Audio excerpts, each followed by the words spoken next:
Imagine standing in a crowded room, trying to agree on a secret number with a friend on the opposite side. The only way you can communicate is by shouting over the noise. If you just yell your secret number, every potential spy in the room hears it at the exact same time your friend does. Any information transmitted is instantly, entirely compromised. For centuries, this was the strict limiting rule of secure communication. If two parties wanted to send an encrypted message, they first had to meet in person or use a trusted courier to physically exchange a shared secret key. By the mid-20th century, encryption relied on complex physical machinery. Machines like Enigma required operators on both ends to have strict pre-shared daily settings plugged directly into their hardware. This created a massive logistical vulnerability. If the physical key or codebook was intercepted in transit, the entire encryption system collapsed. Securing a global network this way was a physical impossibility. As the computing era began, the need to physically distribute keys went from a logistical headache to a crippling barrier.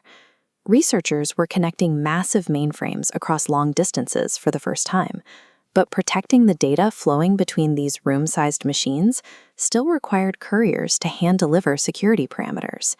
The early internet faced a dead end.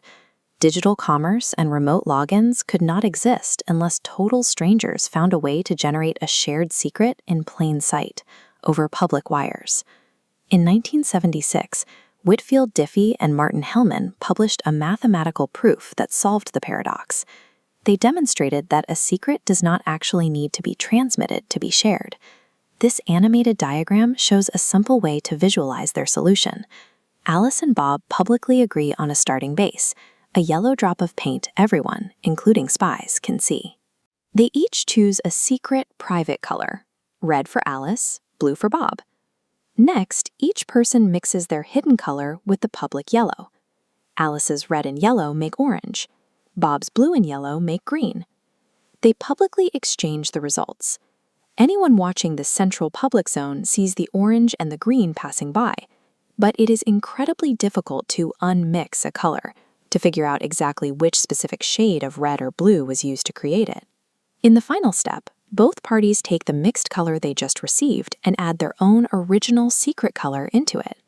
Alice adds her red into Bob's green. Bob adds his blue into Alice's orange. Because they are combining the exact same three primary ingredients, both end up with the exact same shade of brown.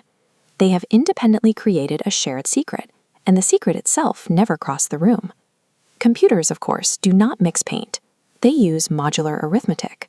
Modular arithmetic is a system of math where numbers wrap around upon reaching a certain maximum value, much like counting hours on a clock face. This math works because of the discrete logarithm problem. The discrete logarithm problem is a mathematical equation where calculating the forward result is incredibly easy, but working backward from the result to find the original input is practically impossible. This formula on screen shows the public setup. Alice and Bob openly agree on a prime number, 23, and a base number, 5. Spies can clearly see both. Alice chooses a private number, 6. She calculates 5 to the power of 6, modulo 23. The result is 8. She sends that 8 across the network. Meanwhile, Bob chooses 15 as his private number. He calculates 5 to the power of 15, modulo 23, getting 19. He sends his 19 back to Alice. Now for the final independent calculation. They take the public numbers they just received and apply their own private numbers to them. Alice calculates 19 to the power of 6. Bob calculates 8 to the power of 15. Because the rules of exponents match, both equations equal 2. The paradox is solved. Through one-way mathematics, they have generated identical keys entirely in public view. While Diffie-Hellman perfectly secures the mathematical transmission, it has one major blind spot. The math alone has no mechanism to verify the actual identity of the person you are communicating with. This diagram illustrates what is known as a man-in-the-middle attack. A man-in-the-middle attack occurs when a spy secretly intercepts and alters the communication between two parties who believe they are directly connected. The attacker intercepts Alice's math, sends her their own public number, and does the exact same thing to Bob. Alice and Bob both successfully generate a shared secret, but they are sharing it with the spy. The attacker sits in the middle, silently decrypting and reading the plain text of every message. Because of this flaw, modern digital infrastructure never relies on Diffie-Hellman by itself. It pairs the math with digital certificates.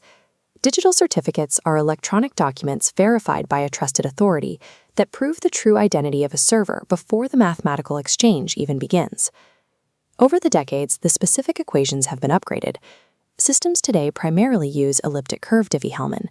Elliptic curve Diffie-Hellman is an advanced cryptographic protocol that uses the algebraic structure of elliptic curves to provide faster, stronger security while requiring significantly smaller data keys. This protocol is the protective layer wrapping your daily digital life. It secures HTTPS web browsing, encrypts your VPN tunnels, and locks your secure chats.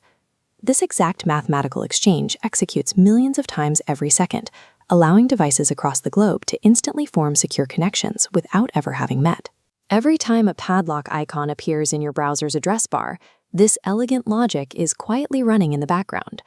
It keeps our data safe by proving that a secret never actually needs to be sent, as long as both sides know how to build it.